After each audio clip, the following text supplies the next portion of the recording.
क्या आप 59 सेकंड कहानियां, शायरी, कविताएं जैसे एरियाज में उस्ताद हैं?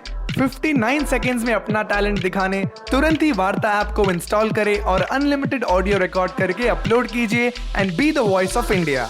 हॉलीवुड तड़का में आपका स्वागत है, जहां हम स्वाद अनुसार हॉलीवुड का मजा उठाएंगे। मैं हूं आपका जतिन और आज के एपिसोड में हम देखने जा रहे हैं एक के बाद एक मार्वल के इतिहास के सबसे ताकतवर विलन्स के बारे में। शीर्ष पर हैं श्रीमान थैनोस जी, जो सही में सबके बाप है और जहां वो खड़े होते हैं वहीं से लाइन शुरू होती है, क्योंकि ये सारे इन्फिनिटी स्टोन्स आने से पहले ही वह सारे ग्रहों को अपने हिसाब से आधा खत्म कर देते हैं और वैसे ही गमोरा का ग्रह भी वही खोजकर अपने आर्मी के साथ वही बर्बाद भी कर देते हैं और गमोरा को गोद भी ले लेते हैं। तो सोच लीजिए कि बिना कोई इन्फिनिटी स्टोन्स के ही उन्होंने इतना तबाही मचा लिया है। इनको मेजॉरिटी ऑफ द लोग एज अ विलन ही देखते हैं, पर उनका जो पॉइंट ऑफ व्यू है कि उनके होम ग्रह टाइटन, जहां लोग रिसोर्सेस के लिए लड़ लड़ कर ही ग्रह को खत्म कर देते हैं, ऐसे किसी और ग्रह में ना हो।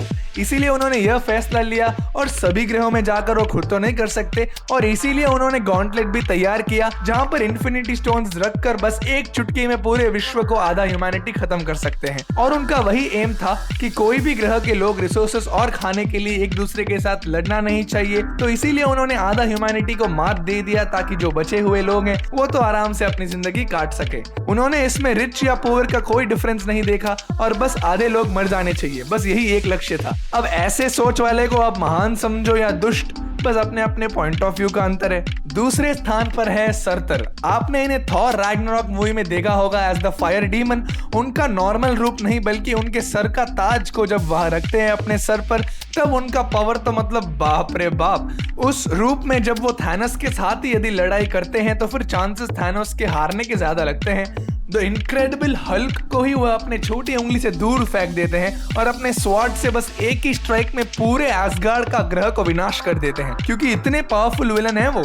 बट उनको कुछ बड़ा रोल नहीं दिया गया है और न ही उनकी बैक स्टोरी उतनी खास है।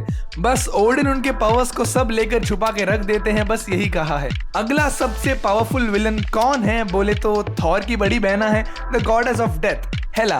उनके बारे में पहले मैं एक चीज कहना चाहूंगा कि एसगार्ड जो है वो पूरा ग्रह ही सोने से बनाया गया है, लेकिन क्या आपने कभी यह सोचा है कि साला ये बनाया कैसे? तो उसका आंसर भी मेरे पास है। थॉर रैग्नारॉक में कहा गया था कि वो और ओडिन मिलके कई ग्रहों को खत्म कर चुके हैं। वह इन्हीं ग्रहों से सोने को चुरा कर एसगार्ड बनाया गया था और उस सीन में अगर आप गौर करें तो हेला के हाथ में ऑलरेडी एक हैमर है और उन्हीं के बाद थॉर के हाथ में दिया जाता है और इसीलिए उन्होंने सिंगल हैंडेडली थॉर के हैमर को स्टॉप किया था।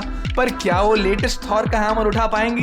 वेल, वो थोड़ा डाउटफुल है, लेकिन मार्वल सिनेमैटिक यूनिवर्स में she is one of the most powerful villains, क्योंकि उनको थॉर ने पूरे बल से मारा लेकिन कुछ खास हुआ नहीं और वह ऐसे उठकर फिर लड़ने आई जैसे कि कुछ हुआ ही ना हो। लेकिन सर्टर के स्वॉर्ड के स्विंग में जब एसगार्ड भी खत्म हो जाता है, कहा गया है कि साथ ही हेला का भी राम नाम सत्य हो गया है। बट शी माइट बी जिंदा और थॉर लव एंड थंडर में आ सकती है। ये एक one of the plot leaks है जहां वो एसगार्ड का बदला लेने पहुंचती है। अगर आपको और भी थॉर लव एंड थंडर के प्लॉट लीक्स को देखना है तो हॉलीवुड तड़का में ऑलरेडी ये एपिसोड आ चुका है, जरूर देख लेना। हमारे अगले powerful villain doctor strange movie के विलन डोरमामू है, the ruler of the dark. उस मूवी के अंत के क्लाइमैक्स में भी उनको डॉक्टर स्ट्रेंज मारते हैं या हराते हैं वो बिल्कुल नहीं दिखाते हैं, बल्कि उनको बस लूप में डालकर फ्रस्ट्रेट करके अपना काम निकलवाते हैं और फिर डील करके डोरमामू भी अपने आप ही चले जाते हैं। ये भी एक जबरदस्त विलन है जिनके कई पावर्स अभी तक रिवील नहीं किए गए हैं। तो ये थे मार्वल के सबसे पावरफुल विलन्स और इनमें आप किनको वापस जिंदा देखना चाहते हैं वो कमेंट जरूर कीजिए। मुझे ऐसा लगता है कि थैनोस को वापस आ जाना चाहिए जिंदा, क्योंकि उन्होंने अपना प्रॉमिस आखिर तक निभाया और उनकी आइडिया को ही अपना जिंदगी का एक परम लक्ष्य बना दिया और आखिर में वो अपना लक्ष्य को पाते भी हैं और वो स्नैप भी कर देते हैं। अगर एवेंजर्स को इन्फिनिटी वॉर के एंडिंग में ही खत्म कर देते तो मैं भी काफी खुश रहता, लेकिन वह सिर्फ मेरी राय है। आपका क्या है वो मुझे कमेंट में जरूर बताइएगा। एंड ऑन दिस नोट हम आज के एपिसोड के अंत में पहुंच चुके हैं। आई होप कि मेरी यह प्रस्तुति आपको पसंद आई होगी और ऐसे ही और हॉलीवुड मूवी रिव्यूज और अपडेट्स जानने के लिए इंडिया ग्लिट्स बॉलीवुड चैनल को सब्सक्राइब कीजिए और इसी शो को आप पॉडकास्ट के रूप में भी सुन सकते हो। जी हाँ, आपकी अपनी वार्ता पर। डिस्क्रिप्शन में लिंक है, चेक जरूर कर लेना। तो ठीक है फिर, अंटिल नेक्स्ट टाइम, आपका जतिन साइनिंग आउट। क्या आप 59 सेकंड कहानियां, शायरी, कविताएं जैसे एरियाज में उस्ताद हैं? 59 सेकंड्स में अपना टैलेंट दिखाने तुरंत ही वार्ता ऐप को इंस्टॉल करें और अनलिमिटेड ऑडियो रिकॉर्ड करके अपलोड कीजिए and be the voice of India.